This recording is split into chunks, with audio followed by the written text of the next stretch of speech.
أبعد الكرة إلى ركنية، والركنية موجودة تنفذ لصالح نادي الشرطة. الشرطة بسام يلعب الكرة هذه خاطئة على كل، لكن تعود من جديد للمواس، يتركها إلى عبد الرزاق. لا المواس، الله على التمرير الجميل والرائع وخطيرة. جول جول جول جول جول جول جول جول جول. سعد ناطق لعب هذه الكرة بمهارة وكأنه مهاجم وليس مدافع، الله على هذا الهدف. لاحظ المحاولة والمناولة من قبل المواس أسيست رائع وجميل. لاحظ كيف أعطى الكرة ومنح الهدف الثاني لسعد ناطق. الله على هذا الهدف، جملة تكتيكية رائعة ومناولة هي جميلة جدا. نعم، باحترافية وبمهارة وبدقة عالية.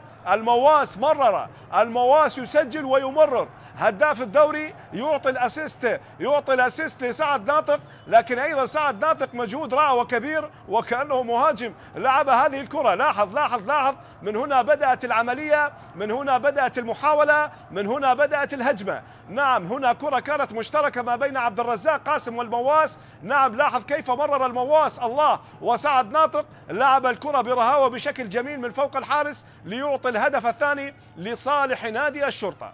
نعم، الشرطة يتقدم بهدفين دون مقابل لأمانة بغداد. لاحظ الله على هذه الحركة الجميلة، مول وخدع المدافعين، وبالتالي لكن سعد ناطق الله على هذا الهدف وكأنه مهاجم، يعني خرج سعد ناطق